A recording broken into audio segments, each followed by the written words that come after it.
Okay, so if you didn't catch that, I'll send out a recording tomorrow morning. I've put a handout in the chat box, which has got links to tutorials for each separate thing.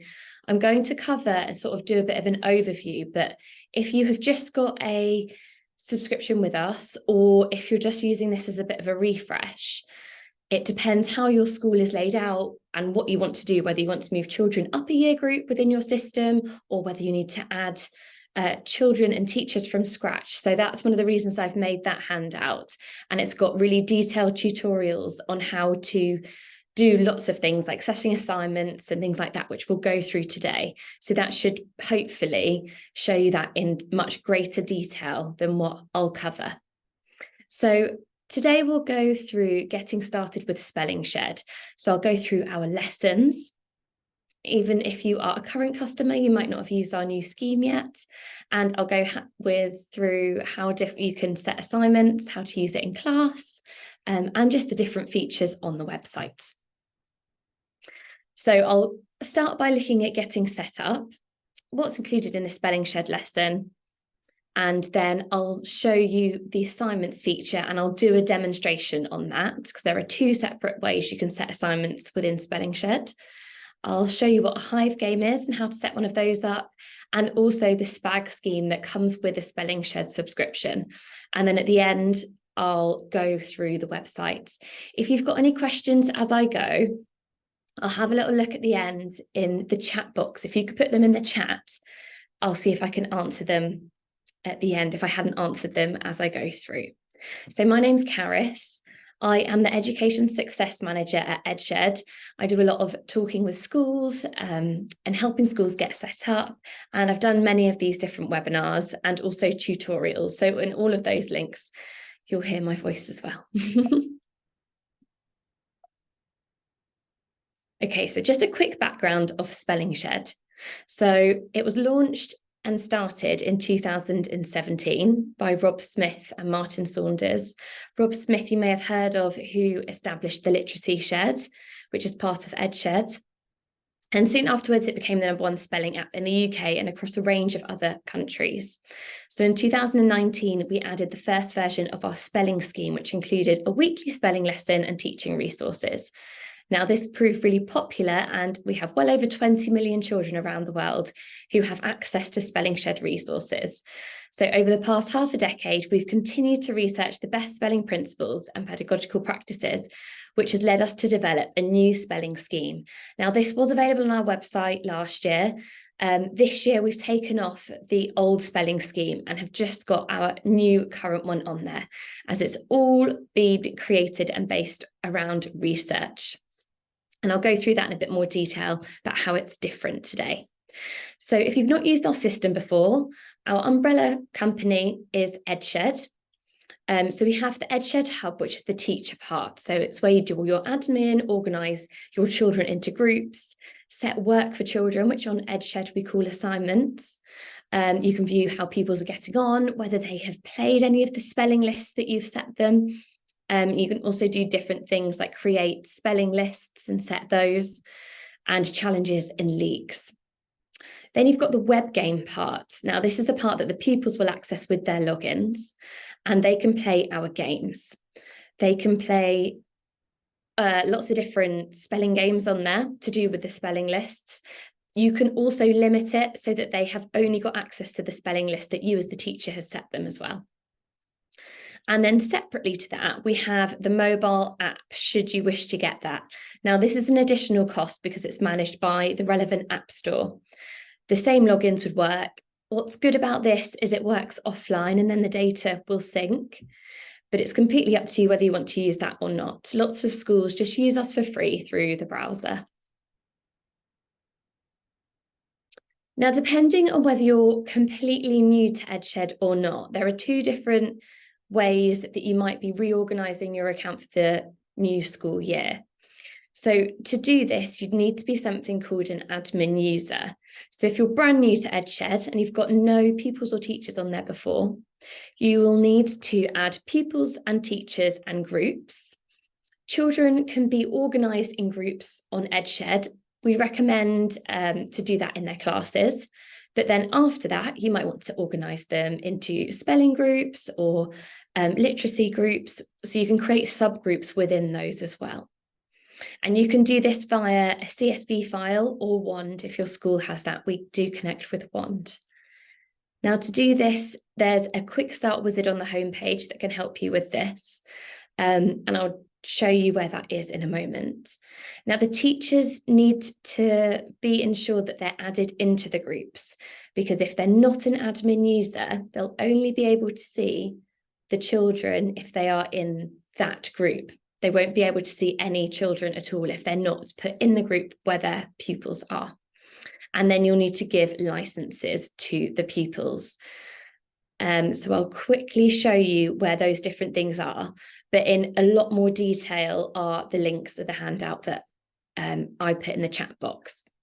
So if you have already got EdShed, maybe you've got a different subscription or you're just using this as a bit of a refresh, to organise pupils for the new academic year, there's a New Year wizard that goes through all of these different steps. So first of all of them would start with deleting leaving pupils and teachers. And then you can use 3 different methods to be able to move your pupils up a year group and add your new children as well. So what I'll do next is just show you on the website where you'll find those different things. So if you are brand new, you can use the quick start wizard on the homepage there. Or you could go into teachers to add your teachers. This organisation extra part of the menu at the bottom will only appear for admin users. So if you can't see that, that will be why. And you can add teachers either by adding them individually here or sending out an email to them, which has got instructions on. You can add pupils by clicking into here and either connect with Wand, which will give you some separate instructions, or via a CSV. So if you click add pupils and upload, you can download a sample CSV there. If you already have pupils on here and you just need to do a bit of reorganizing, there's actually a helpful banner on the homepage at the moment. So if you click on there, that will send you to our New Year wizard. Now, there are 2 options here. Manual setup, which I would say is relevant for children who are not getting mixed up as they go up the schools, they're staying in the same classes, or data entry, which I'd recommend if you've got children being mixed up and going into mixed classes than they were previously. So that will take you through step by step, and I've made video tutorials for each of those steps that are linked for you so that you can go through those. But again, if you would need to add teachers, you can do that here. You might have some new teachers starting this year, or you might have some that have left, in which case you can delete those. So that's sort of the getting set up and admin side of things. Now, going back to the scheme, our scheme is for years 1 to 6. And we call in Spelling Shed the year groups stages. And we do this for a number of different reasons. Some, it started out as if children were studying a year group that wasn't the same as their current year group, calling it a stage hid that slightly more, made that less obvious. We also have a lot of international schools who use our scheme. Now, for years 1 and 2, they'll be doing phonics. Now, depending on which scheme they use, I know most phonics schemes don't cover all spelling objectives from the national curriculum. So lots of schools do use us to teach Spelling Shed and the scheme alongside to make sure that all of those objectives are covered. Year 1 lessons in the scheme are half an hour. Year 2 lessons are 45 minutes, and then years 3 to 6 lessons are an hour. And there's enough for 1 lesson per week. Each of the lessons comes with a PowerPoint and printable resources as well as the lesson plan. And I'll go through those. Now, for anyone that might not be able to fit that in their timetable, I will show you on this next screen. Oh no, in a moment how some schools split that up. So instead of doing one whole longer lesson per week, they might split the lesson up into 2 or 3 different chunks and teach it sort of over the course of the week. Now, to find the scheme, you just click in Spelling Shed and then scheme will come up straight away, and you've got the different medium-term plans up here. And then you can select the stage, which is the same as the year group. And then for each week, so step 1 is the same equivalent as week 1, and you've got the planning there. You've got the word list that goes with the spelling pattern that's been taught that week. You've got a link to set that word list for children to practice at home called an assignment. And then I'll also go through what a Hive game and the test part is. Now, when we were creating our new scheme, this is one of the things that we use to base it on. So we're really looking at different types of linguistic skills that children can use when they are learning spelling. So we use a lot of starting out with phonics when children are just first starting to read and write, and often that sort of stops after year 2. So within our scheme, we still do recap and use that knowledge when teaching more complex words in the older year groups.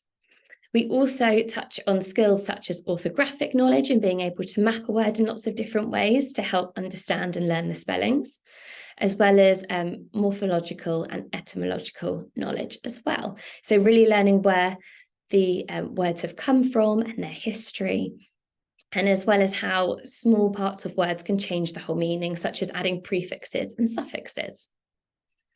Of course, they're still memorized, and our games really help with this. But using all of those different skills really helps break down the words for children and to understand why they're spelt as they are. Now, this is an example of a year 4 lesson. Now, in year 4, they're 1 hour, because years 3 to 6 they are. They all have a main objective here taken from the National Curriculum Appendix for Spelling. And we've designed each lesson so they can either be taught as a single lesson or, as I mentioned before, split into a number of lessons delivered over the course of the week. So, for example, you might decide to have 3 sessions per week as below, and because they're quite modular in their format and they're all in the same structure, it makes it quite easy. So for session 1, for example, you might teach the revise and introduction part of the lesson. For session 2, you might do the main teaching inputs. And for session 3, you might do the independent and consolidation objectives.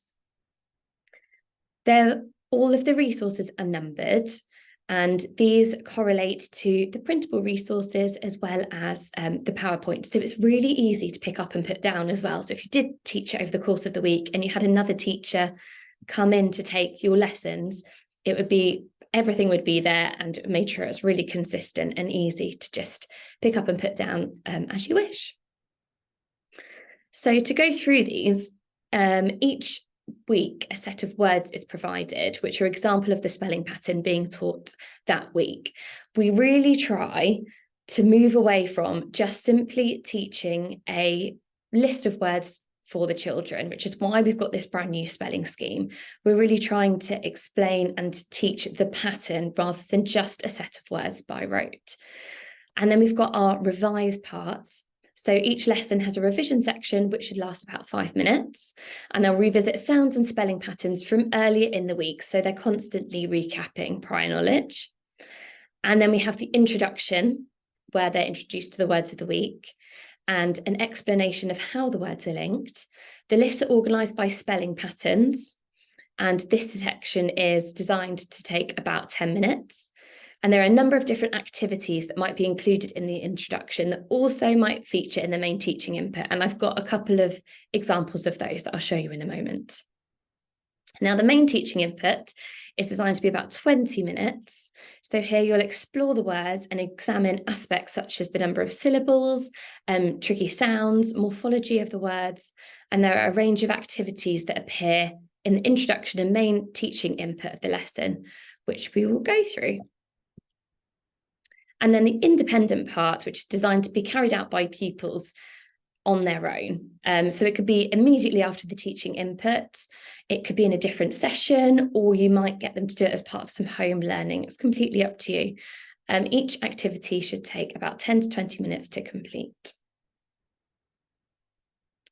So here I've just included some different screenshots from the scheme to show some examples of what we've included to help children learn their spellings using some different skills. So here's just a starter, and we're doing some phoneme mapping here. So mapping the words using sound buttons. And almost the opposite. So this is taken from an independent, a printable worksheet, basically. So they are writing the correct word next to the phoneme map. So these sorts of activities also appear in some of the later years. So we're still using some of their phonological knowledge that kind of stops after year 2. Now, with orthographic knowledge, and if you're not sure, orthography is how patterns of letters are used to make certain spoken sounds in a language. And sometimes we might talk about orthographic mapping and mapping a word to also understand the spelling. So here they'll continue to break down spellings into the smallest units of sound and cluster them into syllables in order to read and write words effectively. And children will become more secure in their knowledge of English orthography based on the frequency and position of sounds within words. Some of the ways we do that are using phoneme maps. So this is from a year 5 lesson, or also from mapping these words into syllables as well. And these are taken from the teaching slides. And you can also see handily on the slides that you've got the different icons in the corner to tell you whether they're for the whole group or independent activities. Now, etymology comes from the origins of the words, which can lead to certain patterns of spellings. So most lessons in the scheme include etymology elements that allows teachers to teach the children about the origin of words and what they're learning about.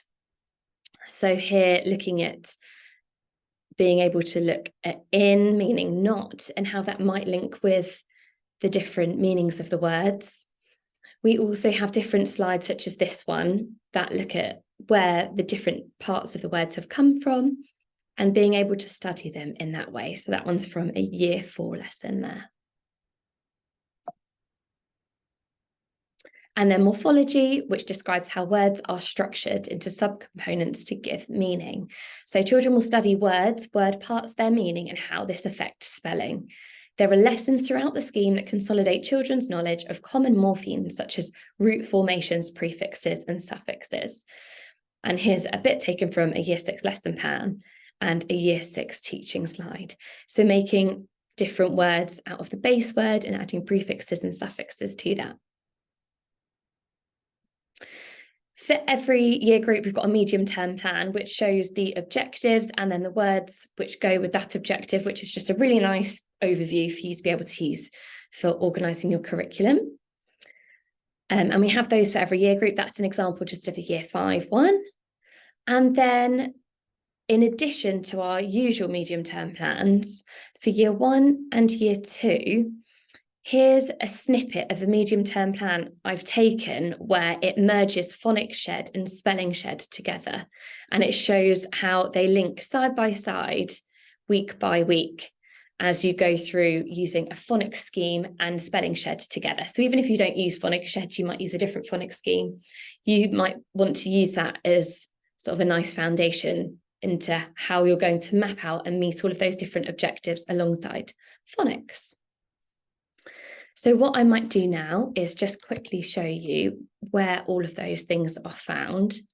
And if you haven't got a subscription yet, you can access some of these on the free trial. So if you go to Spelling Shed and then Scheme, you can see the medium-term plans are there and the Spelling Shed and Phonics Shed ones are there. There's also a huge amount of guidance there if you're unsure of some of the terminologies or you'd like to share that with members of staff, you can find that there. That's where I've taken some of my information from. So here you can then select a year group and then select the planning and be able to download a lesson plan, worksheets, and PowerPoints. I've got some up here actually to show you.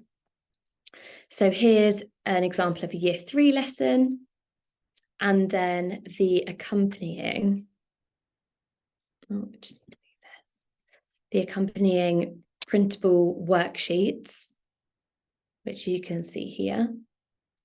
And these are ones that are all numbered so that you can easily find where they go in the plan. And then we've also got the PowerPoint that goes with it. Oh, not that one. There we are. So you can also have a look at those. So if you'd like to get a free trial, you can see a selection of these. So you can see that all of the structure is more or less the same. So you can go through the starter and this week's words and have a bit of a look at some of the activities. There's an etymology slide there, and just doing some activities as a class to get them used to those words.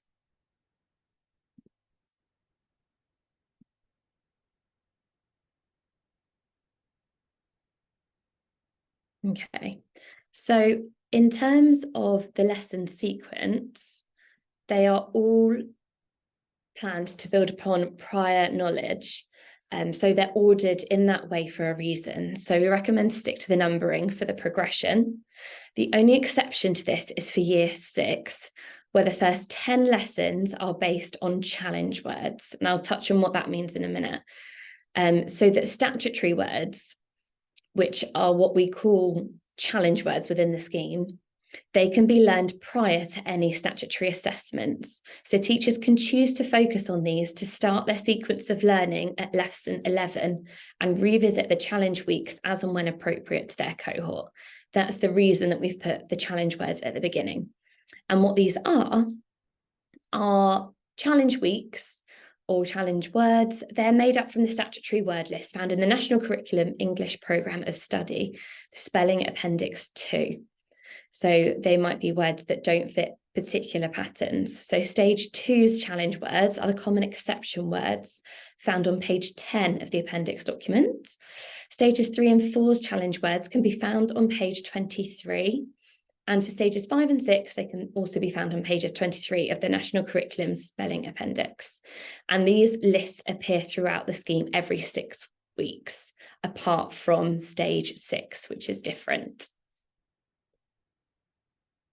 So once you've taught your spelling lesson, so children understand they've learned the pattern through all of those different skills, you then might want to set an assignment. So you want to set that list for children to practice at home or at school.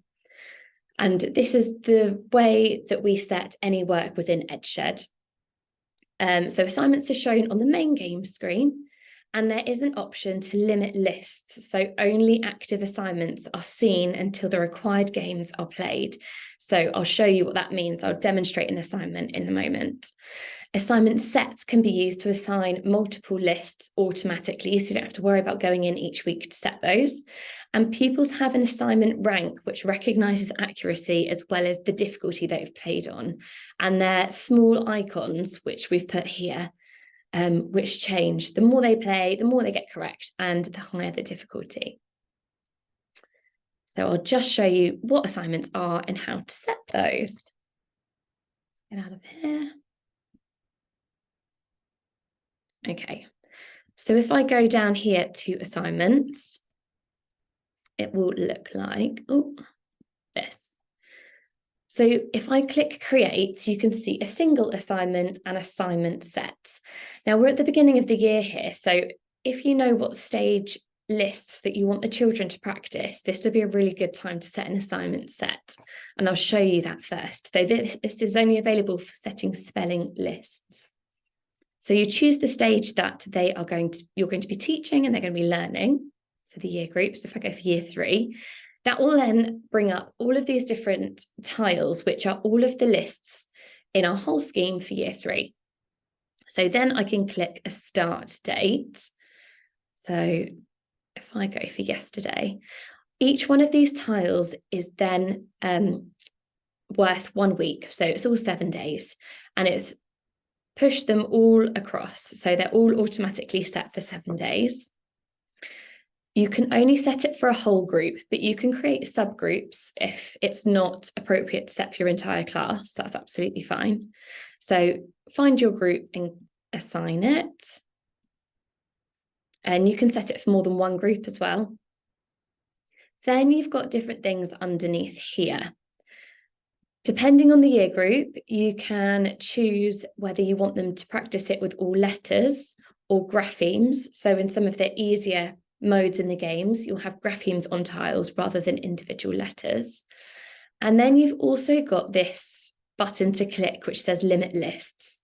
If you click this, children will only be able to see the spelling list that you have set for them. They won't have access to any of the other spelling lists. If you don't click that, they'll be able to see that they've got this assignment that the teacher has set for them and they need to play, but they'll also be able to click and find other spelling lists from other year groups to practice on. So it's completely up to you what you think is relevant for your class. Then you've also got, if you wanted to, this part here which says games required. You could click limit lists and then type something like 5 in there, so that if they've played a spelling list 5 times, then the screen will open up. Or you can just leave it blank and they're just limited to what you've set for them. So once you're happy with that, the other things you can do are set breaks. So if you wanted to add a break, so half term, for example, you can click one of these little plus signs and that will add another tile and shuffle the others along. And if you click no objective, it will turn that black for 7 days. And if you wanted to add another week in there, you just do the same thing and it will shuffle it along, because you might not want them to see a spelling list if they haven't been in class to have taught that spelling lesson. You can, if you want to, set another list in this time. You can click choose list. And you can click from our scheme, you can click from your list. Maybe you've created a topic word list or science list that you'd like to assign to them. So you can do that as well if you'd rather. If you also fall out of sync for any reason, you can always go back in and edit this at a later date. So that's an assignment set. So they will come up automatically on the date shown there. And then click save. And then assignment sets will appear in your sets tab there. So if you needed to, you could delete them. And then they will all be in pending and you can see they're part of an assignment set there. Now for a single assignment, if I go in here, then give it a title. Now this is just a one-off assignment that you want to set. So it will have a start date and time and an end date and time. You can set it in the future if you want to. And then you'll come up with the type.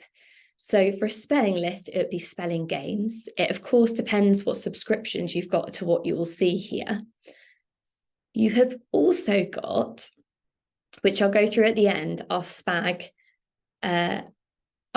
scheme. So we've got quizzes which go with PowerPoints. So if you wanted to assign a SPaG quiz, you would do that here as well. And that's quite self-explanatory. You just go through your stage, the subcategory, the section that you're teaching, and the particular quiz, and click select. If it was spelling games, you select your list.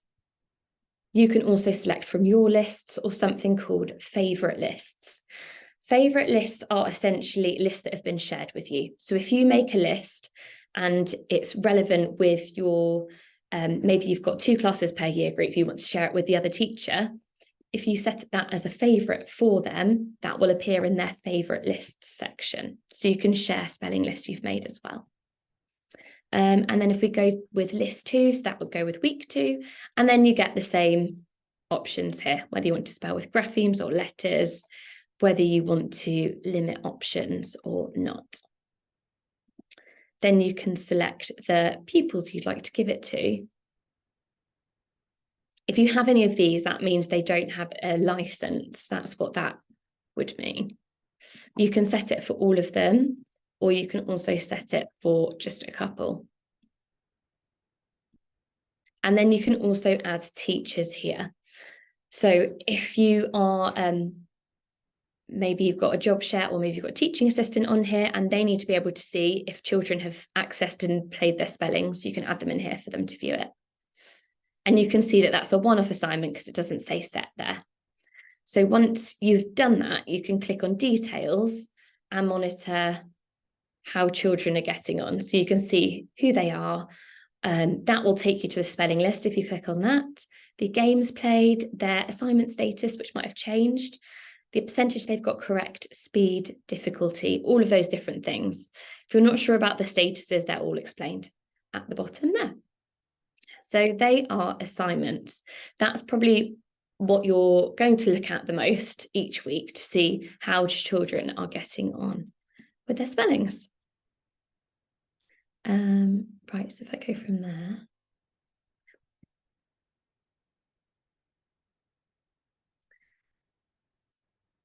So these are the different things. We've gone through all of those.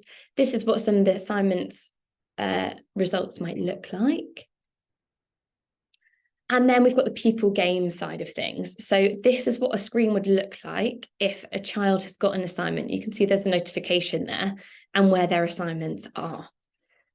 So you can see they've got 4 Spelling Shed assignments. Now, the main game's got 4 difficulties, which the children choose themselves. So for easy, the word is shown, an audio clip is played, and then only the included letters are shown. For medium, the same, but without the word being shown at the beginning. Hard, an audio clip is played, and it's included the letters plus some extra, but they still have a smaller selection of letters or graphemes, if you've chosen that. And extreme is a whole keyboard.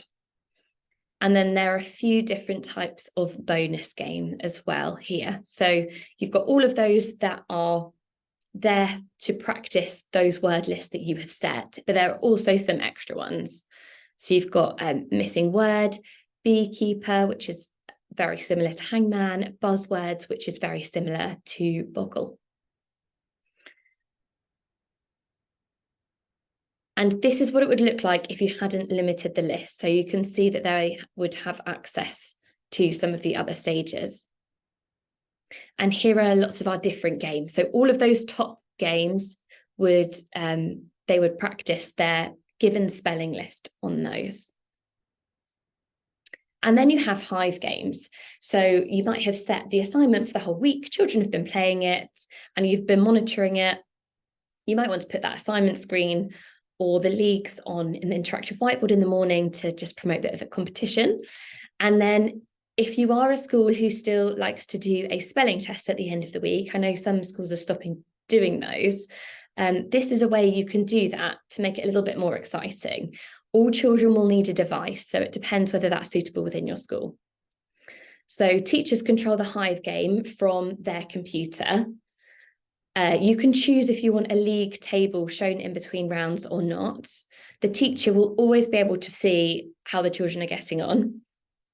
And then it will create a lovely report at the end of how all the children have done and how many spellings they've got correct.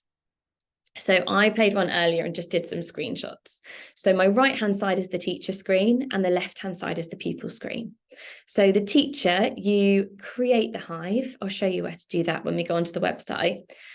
And you select the list that you want to essentially test, and then it will generate a code. And the pupils will input it into this box, and click join.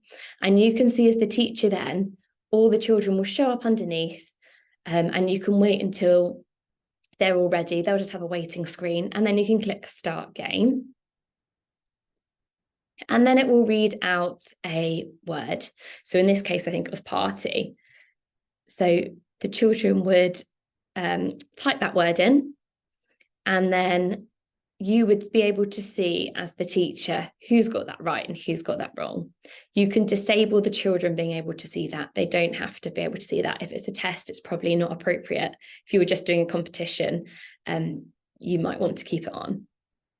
And then at the end, you can see you'll have a huge list. I only did this with one pupil, but you'll have a huge list of names down here and the amount they got correct, the words that they've played and the different ways they've spelled those, and you can print those as well. You might want to create some sort of weekly cycle. So potentially at the beginning of the week, you might teach the lesson. Over the course of the week, you might set an assignment. At the end, you might do something like a Hive game. It's completely up to you. This is a way you might do it, but it's completely what fits into your timetables. I know timetables in schools are so busy. So it's just whatever suits you. So you might want to do a cold Hive first. So before they've even had any lessons, you might want to do a Hive game on the list to almost sort of create a base, assess what they know already. Then you might want to start the assignment, then teach the lesson, monitor the assignment, and then do a hot Hive at the end. And then potentially, depending on your school, you might want to then give out certificates. Maybe it's to do with the assignment status that they've changed to, and things like that. So there are a few different, I'll go through the different scores. So in Spelling Shed, there are a few different scores, the main one being the Shed score. This is really important to explain to teachers and to pupils mainly, and parents as well, because it goes down as well as up. Now, this score is from the last 7 days. So today, which is Tuesday, it will show the Shed score will show all the scores that I've gained from today until last Wednesday. And then tomorrow it will move. So if there's been a week where the child hasn't played as much, those scores will start to go down, even though the child is currently playing. But what's good about that is it's a really nice way. Say if you look on a Friday and the assignment's been going for a whole week, it's a really nice way to see just a current snapshot of where the children have played and how much and how they're doing just for that one particular week. So that's also worth mentioning. They've got a total score, which will never go down, and they've got a higher score, which will also never go down. But that's what the Shed score is, and that's what's put into the leagues. And that makes it a lot more interesting because the leagues then change a lot more depending on the current performance of those pupils. And you can look at things like our World Lead, which shows the top 100 groups by the Shed score. And then as they get more scores, they get rewarded with something called honeypots, which is what they can buy things for their avatar with. And that's just an extra motivational tool. You as a teacher can also give honeypots in the group section. I've included a link about rewards on that handout. Depends whether you want to use that. So you could, if you wanted to, use that as your class reward system. And then lists. I've included a link to describe how to create your own lists and favourite your own lists, if you want to have a look at that. But pupils and teachers can create their own spelling lists. Teachers can favourite other lists for teachers. So this is in the word list screen. I'll show you how to do that when I go onto the website. If you want to set it as a favourite for a teacher, you just click that, and then the teacher's names will pop up and you can select that. There are also shortcuts for setting an assignment from your list you've created or a Hive game. And then the other thing you can also do is you can create remedial lists from pupil data. So if you go into a pupil view and go to their spelling data, you get a really nice table like this. And these are the words spelled in the last 7 days. So what you can do, if you can see they keep getting some wrong.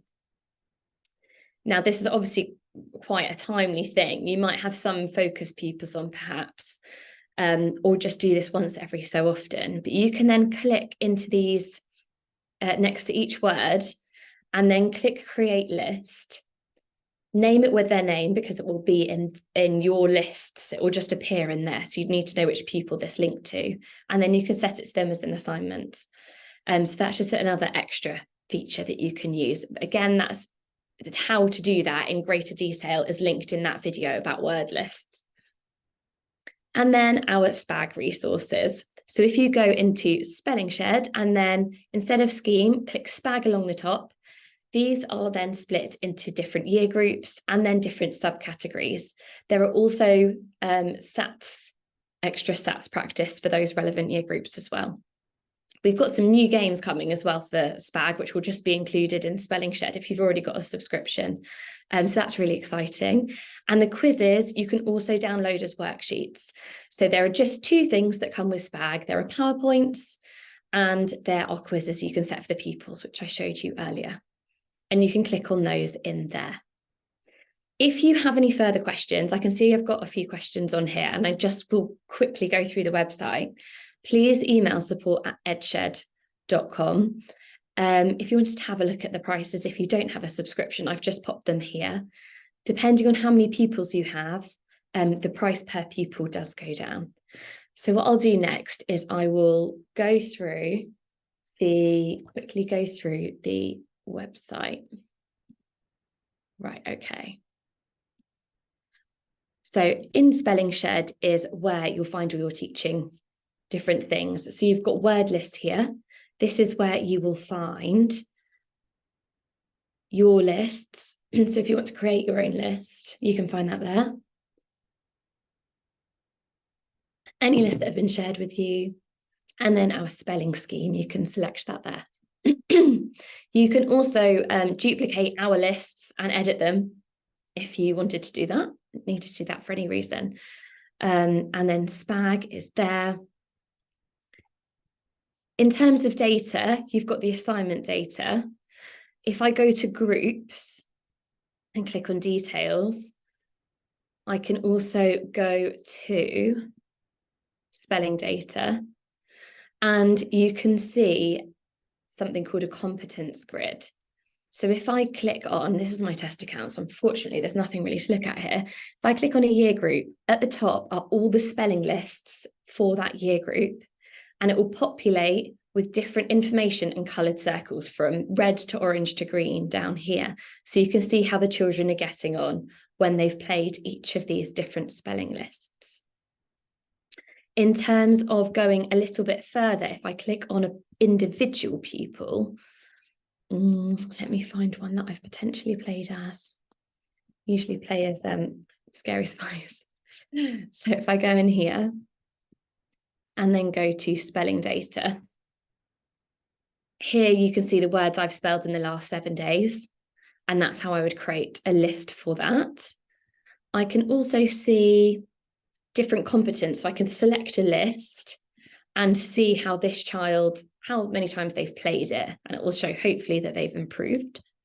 I can see their history and what they've been up to and what they've got correct and incorrect there, and look at things like what assignments they've got, any past assignments, and things like that. I'm just going to quickly look at our questions. So there's a question here, which I also was asked today actually, about how it works for mixed year groups. So for mixed year groups, I've got a handout from our trainer actually that I can include in my email tomorrow. It's only set, we don't have any mixed year planning. It's only set per stage. So either you can teach it as a rolling curriculum and organise it that way, or split the children, but that depends on sort of space and staff. But I'll make sure I include that. Will the recording be available afterwards? Yes, I will send it all out tomorrow. And then someone asking about assignment set, about editing it to account for half terms. Yes, you can do that by clicking plus, and I go through it in a lot greater depth in that link in the document that I sent.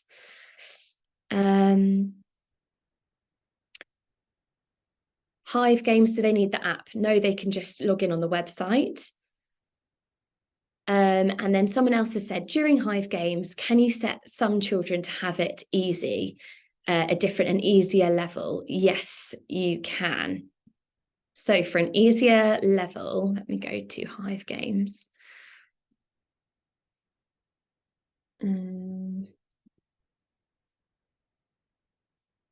Right, move that to the side. Okay, so for Hive games, it's down here. And if you want to create a Hive game, you first of all select the list that you'd like them to basically test. And then it comes up with these. Now, the difficulty is the same as the game. So extreme is the keyboard. Hard is the correct tiles plus a few more. Medium it will say the word and then it'll give you the exact correct tiles. Easy will show the word, which will then disappear, then say the word, and then give you the correct tiles. So if you have some children with different barriers to their learning, that might be better for them there. You can shuffle, you can show word, that would just show it on the teacher side of things. Hub audio would mean that it plays the word just out of the teacher device. So if you had it as all devices, you'd have 30 iPads saying one word. But if you're working remotely, of course, you'd need to have all devices on. And then this is where you would turn the leagues off for the children. You will always be able to see it as the teacher, but that's where you would turn that off. Let me just quickly have a look at any other questions. Can teachers be assigned to more than one group? Yes, and children can be in as many groups as you would like. Will you take the totals in the league back to 0, sort of to start the new year? No, and because they are based on the shed score, the score in the leagues will just be from the last 7 days.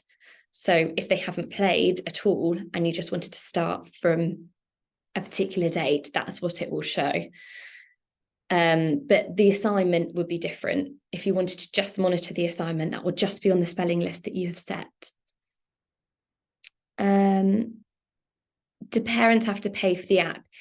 If they wanted, if parents wanted the app, then yes, they would, but they can use it for free through Safari or Chrome, which lots of parents do.